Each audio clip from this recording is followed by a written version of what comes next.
kesehatan itu salah satu bidang yang sangat mengutamakan evidence based atau bukti-bukti ilmiah dalam penerapan keilmuan. Justru suatu ironi bahwa suatu bidang yang sangat menekankan pembuktian ilmiah justru sangat banyak hoax dan sangat banyak yang percaya dengan hoax itu.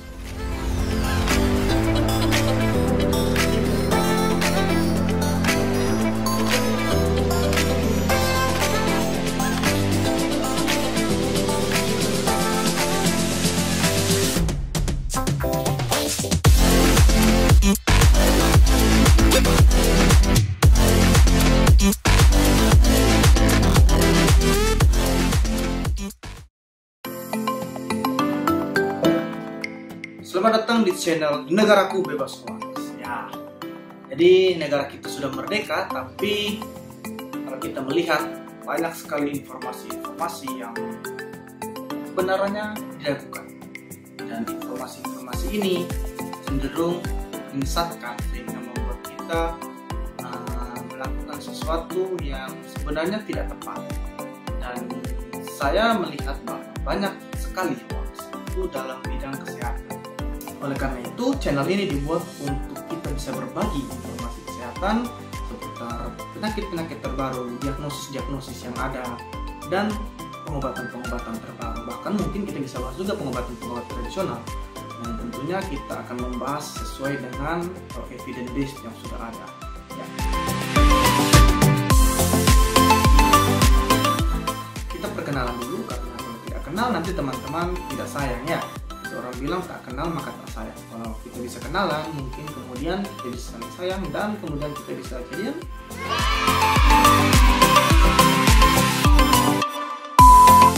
Jadi saya David, saya seorang dokter. Walaupun kelihatannya seperti berandal ya, tapi sebenarnya saya ini seorang dokter. Kita tahu semua kita dalam kondisi pandemi corona, yang mana ini adalah suatu penyakit yang baru, banyak hal yang belum kita ketahui tentang penyakit ini. Dan di tengah pandemi ini banyak informasi yang beredar yang membuat masyarakat semakin resah ya, dan belum tentu semua informasi ini benar. Bahkan sangat banyak sekali hoax yang saya lihat seputaran pandemi COVID ini ya. Jadi di video kali ini saya ingin membagikan 3 poin atau mendiskusikan 3 hal terkait dengan COVID. Yang pertama, apakah benar bahwa COVID itu tidak dapat bertahan di panas? Lalu yang kedua, apakah kalau kita minum alkohol, maka alkohol itu bisa mematikan COVID yang sudah masuk ke dalam seluruh tubuh kita? Lalu yang ketiga, apakah benar sayur kelor atau sayur marungga itu bisa menjadi suatu penangkal dari COVID-19, sehingga kalau kita makan kelor kita pasti bebas dari COVID-19. Tapi sebelum kita membahas tentang 3 hal ini, kita harus kenal dulu apa itu COVID-19. Nanti COVID-nya cemburu, tadi kenalan sama saya, kok tidak kenalan sama COVID-nya. Nanti bisa sayang sama saya, tapi tidak bisa sayang sama COVID-nya. Pertama, mengenai COVID-19. Teman-teman, COVID-19 itu nama penyakit, ya, bukan nama virusnya. Jadi kalau teman-teman ikuti berita, maka tahun 2019 kemarin di akhir tahun di Wuhan itu terjadi suatu outbreak, itu virus baru yang menyebabkan gejala yang menyerang sistem saluran pernafasan sehingga disebut systemic acute respiratory syndrome atau suatu gejala akut yang menyerang sistem saluran pernafasan. Makanya orang yang sesak, kemudian kalau kita lihat di video-video dulu yang di awal itu banyak orang yang tiba-tiba jatuh karena tidak bisa bernafas ya. Kemudian SARS ini dicari virusnya apa yang menyebabkannya dan ditemukanlah suatu virus dari golongan coronavirus. Coronavirus ini kemudian karena dia mengakibatkan SARS, maka diberi nama SARS coronavirus atau yang disingkat SARS-CoV. Nah, tetapi kalau dia diberi nama SARS-CoV, maka dulu sebelum ini sudah pernah ada suatu wabah sebelumnya yang mana itu juga disebabkan oleh coronavirus dan menyebabkan SARS juga, sehingga SARS-CoV itu sudah ada, sehingga coronavirus ini namanya menjadi SARS-CoV-2. Sehingga karena dia disebabkan oleh coronavirus, maka WHO sesuai dengan pedoman yang ada memberikan nama Coronavirus Disease 2019. Coronavirus Disease 2019 ini coronanya menjadi CO, virusnya menjadi VI dan kemudian disease-nya menjadi D, sehingga didapatkanlah kata COVID. Kemudian 19 melambangkan tahun 2019. Nah, itulah asal dari kata COVID-19 atau penyakit yang diberi nama COVID-19. Penyakitnya COVID-19, tapi nama virusnya itu SARS-CoV-2. Selanjutnya kita akan ke poin pertama kita yang akan membahas bahwa apakah benar virus penyebab COVID-19 ini tidak tahan panas, atau kalau dia kena panas maka dia akan mati dan dia tidak dapat menginfeksi manusia lagi.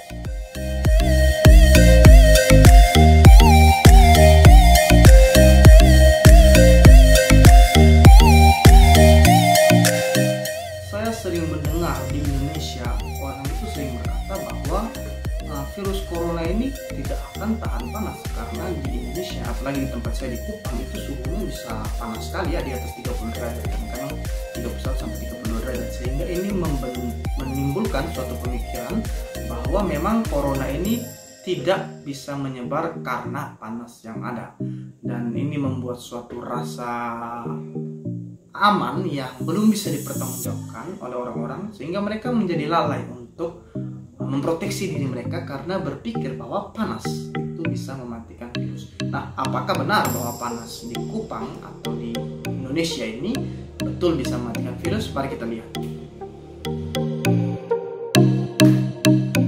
Jadi sebelum pandemi COVID-19 ini, sejarah mencatat sudah ada beberapa wabah yang terkait dengan virus corona. Yang pertama itu SARS di Cina tahun 2002 yang virusnya itu disebut SARS-CoV.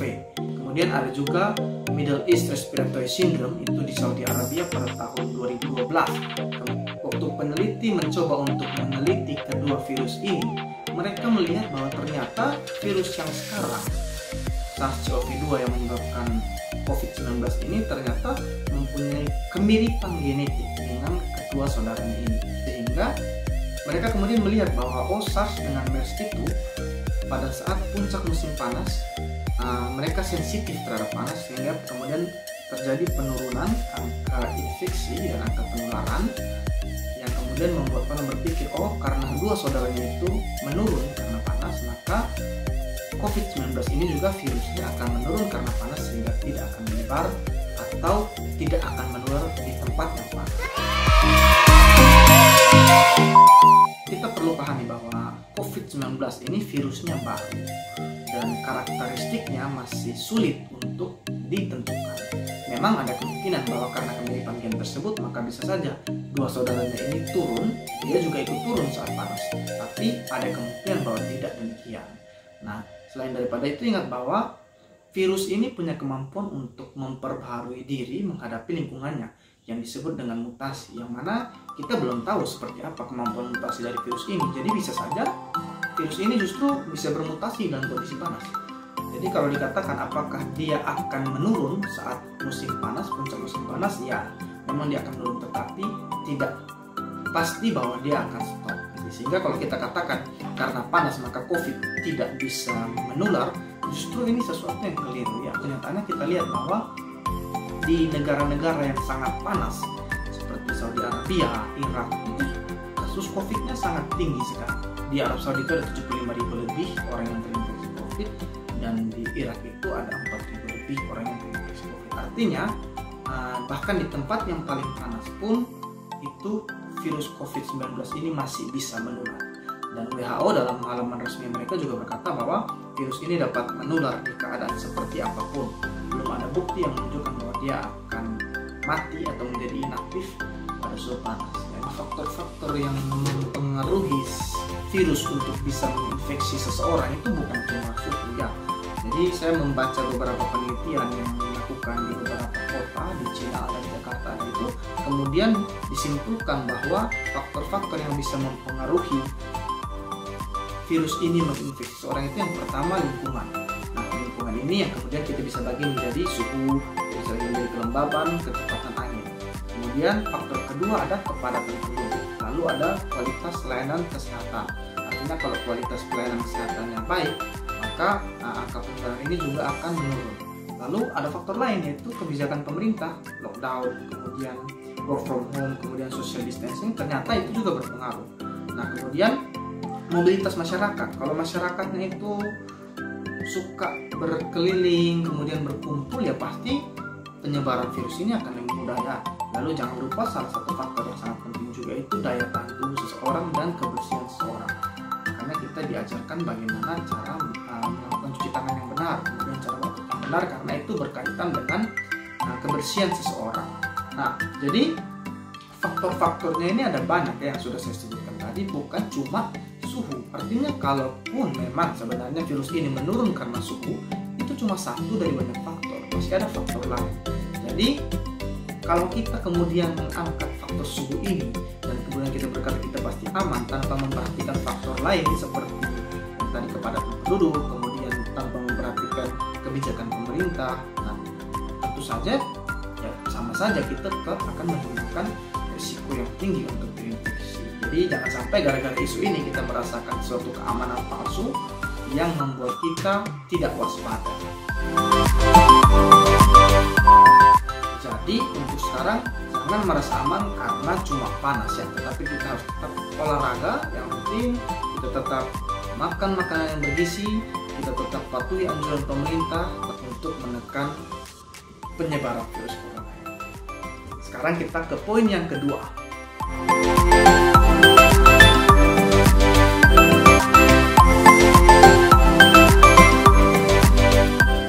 Mengenai alkohol ini kita lihat sudah banyak beredar di Facebook, kemudian sosial media yang ada di WhatsApp, bahkan orang-orang yang kelihatannya kurang mengerti atau dari kalangan orang yang kurang berpendidikan, itu mereka juga tiba-tiba punya pendapat ini bahwa mereka merasa kalau minum alkohol itu ya mereka virus yang masuk itu bisa mati. Kenapa? Karena ya bayangkan saja kalau di tangan saja kita cuci tangan mati, apalagi kalau di dalam kita minum pasti mati ya.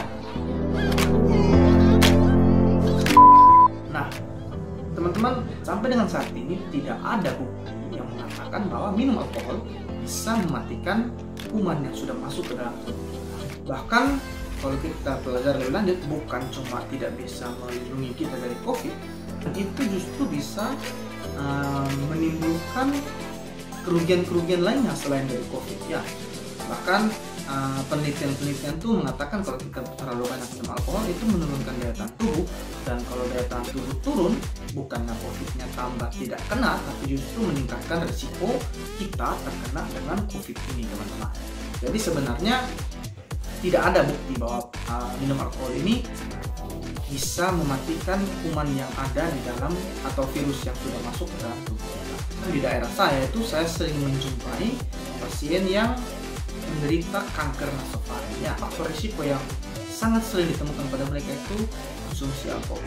Jadi justru konsumsi alkohol ini malah bisa mengakibatkan kanker nasofaring.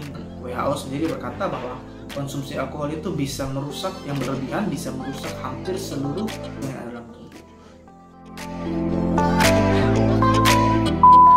Di daerah saya, bahkan mungkin di banyak daerah Indonesia itu banyak orang minum alkohol lokal. Ya, moke, sopi, larut, dan minuman-minuman yang isi dari minuman itu kita belum tahu apa saja kandungan dari minuman itu. Jadi teman-teman bayangkan kalau seandainya yang dari toko saja yang kandungan jelas bisa mengakibatkan begitu banyak bahaya, apalagi kalau yang tidak diketahui kadarnya. Bahkan ada sopi yang kalau dibakar itu bisa menyala. Ya teman-teman bayangkan kalau dibakar menyala, masuk dalam tubuh kalian seperti apa ya. Jadi tidak ada bukti bahwa minum alkohol itu bisa mematikan. Memang kalau dipakai di tangan atau di permukaan tubuh itu bisa mematikan virus kuman yang ada di permukaan tubuh. Tapi kalau sudah dalam tubuh maka tidak ada gunanya, bahkan bisa memberikan dampak-dampak yang merugikan bagi yang meminum. Kalau mau paksa untuk minum alkohol, bukan kumannya yang mati, bahkan bisa jadi nyawa saudara yang terancam. Loh, ini bukan ancaman, coba kita lihat ini.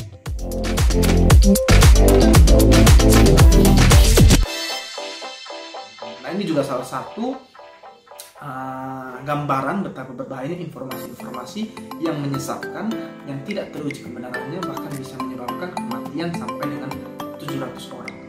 Jadi untuk itu jangan lupa sebarkan informasi ini jika bisa bermanfaat, bagikan ke saudara-saudara kalian, teman-teman kalian. Ya sambil hitung-hitung kalian membantu saya juga sih untuk mengembangkan channel ini, dan ya bisa membantu saya untuk bayar uang listrik dan uang air dan uang tagihan lainnya mungkin. Lalu yang terakhir yang akan saya bahas hari ini itu, apakah sayur kelor bisa menyembuhkan atau menangkal COVID?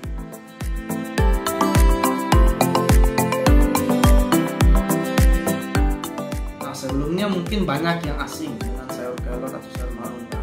Nah, memang isu ini mungkin di daerah-daerah lain kurang terdengar, tetapi karena memang kelor itu banyaknya di daerah saya, jadi mungkin memang di Jawa atau di pulau-pulau lain yang di luar negeri mungkin tidak pernah terdengar isu ini.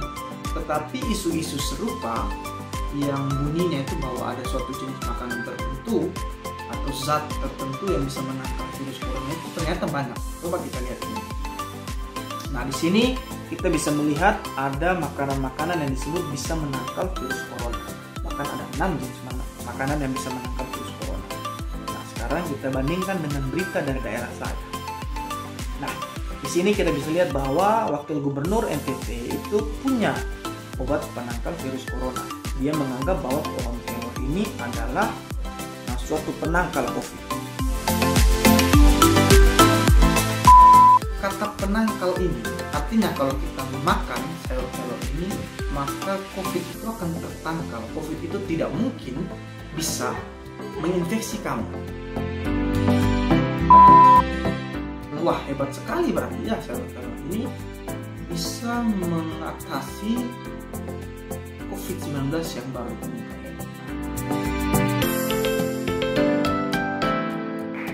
Sayur kelor itu suatu tanaman yang ada di beberapa bagian dunia dan termasuk di NTT. Jenisnya sangat banyak. Nama ilmiahnya itu Moringa oleifera. Moringa oleifera ini memang secara nutrisi, secara kandungan dia itu termasuk salah satu pohon atau salah satu daun yang sangat tinggi zat gizinya.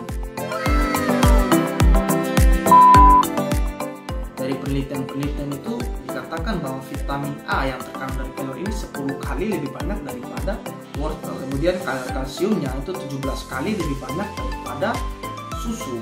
Kemudian zat besinya itu 25 kali lebih banyak daripada bayam, dan ada kalium yang 12 kali lebih banyak daripada pisang. Lalu vitamin C-nya 12 kali lebih banyak daripada jeruk. Nah, itulah sebabnya sayur kelor ini sering digunakan atau dianjurkan digunakan untuk mengatasi suatu keadaan gizi buruk, baik pada anak-anak ataupun pada ibu hamil.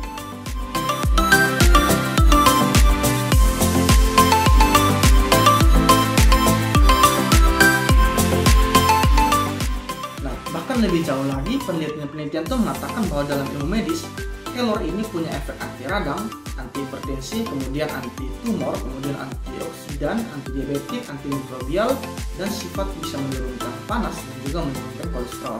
Lalu sebagai juga alat-alat kosmetik yang biasa digunakan menjadi conditioner rambut atau body lotion. Jadi teman-teman, saya hitung itu ada, selain gizinya tinggi, ada 9 manfaat besar yang bisa diperoleh hanya dari satu jenis pohon ini atau pohon kelor ini.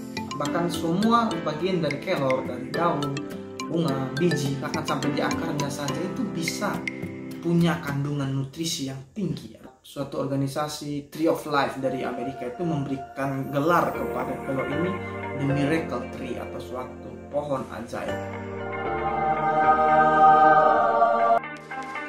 Artinya dengan begitu banyaknya kadar gizi yang ada di kelor, pastilah kalau kita makan sayur kelor ini, daya tahan tubuh kita akan meningkat dan kita akan lebih optimal untuk menghadapi virus dan akan menurunkan angka infeksi dari virus COVID-19. Tetapi yang menjadi permasalahan di sini adalah kata menangkal. Kelor itu bekerja dengan zat-zat gizinya meningkatkan daya tahan tubuh kita, sehingga daya tahan tubuh kita itu, misalnya daya tahan tubuh kita ada di sini. Ketika virus datang, kalau kita lemah, virus akan mengalahkan daya tahan tubuh kita sehingga kita sakit. Tetapi kalau daya tahan tubuh kita kuat, virus ini datang, maka daya tahan tubuh kita akan mengalahkan virus dan kita ya tidak sakit. Atau mungkin kalau sakit pun lebih cepat sembuh. Ya, memang dia membuat kita lebih kuat, tapi tidak membuat kita kebal atau sama sekali tidak bisa sakit karena COVID ini. Lalu selain daripada itu, kalau dikatakan penangkal itu harus spesifik ya. Sedangkan kelor ini dia bukan antivirus. Corona itu kan virus. Nah, kelor ini bukan antivirus. Memang ada efek antimikroba, antibakteri, tetapi efek antimikroba ini sangat minim dalam kelor, kadarnya sangat kecil sehingga masih belum digunakan secara luas. Itu pun untuk bakteri, kuman dan lain-lain. Tapi untuk virus tidak, berbeda antara antimikroba dan antivirus.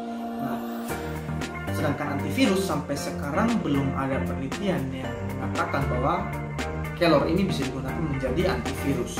Jadi ya kalau dikatakan bahwa kelor ini suatu antivirus yang bisa menangkal corona, itu sesuatu yang hiperbola ya, sesuatu yang berlebihan. Karena ya kalau dikatakan penangkal virus itu vaksin ya, vaksin yang sekarang lagi diteliti, dan vaksin itu masih diteliti.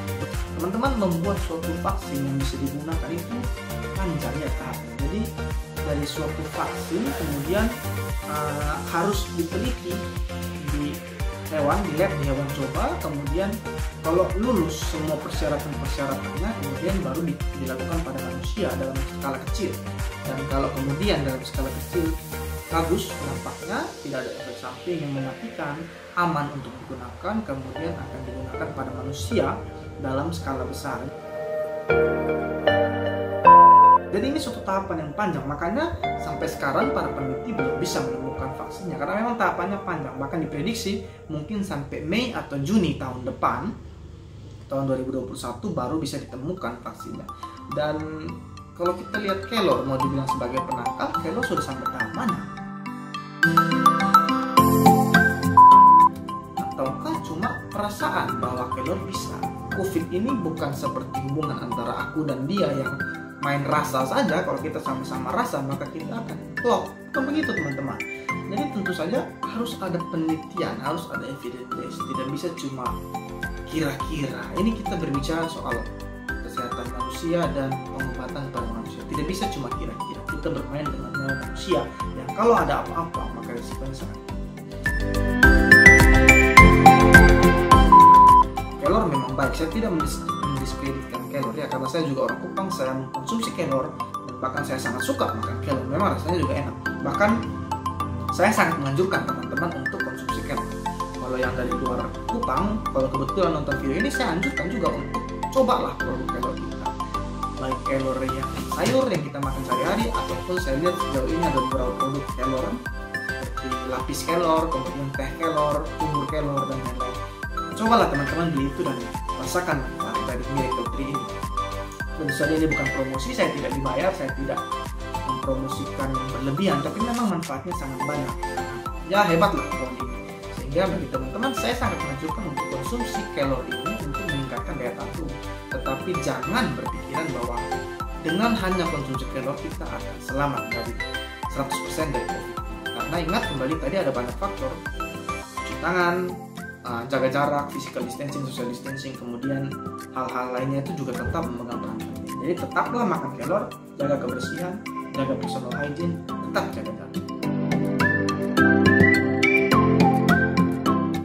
Ya, jadi sekian jauh pembahasan kita pada hari ini. Kalau ada pertanyaan, teman-teman bisa tulis di kolom komentar.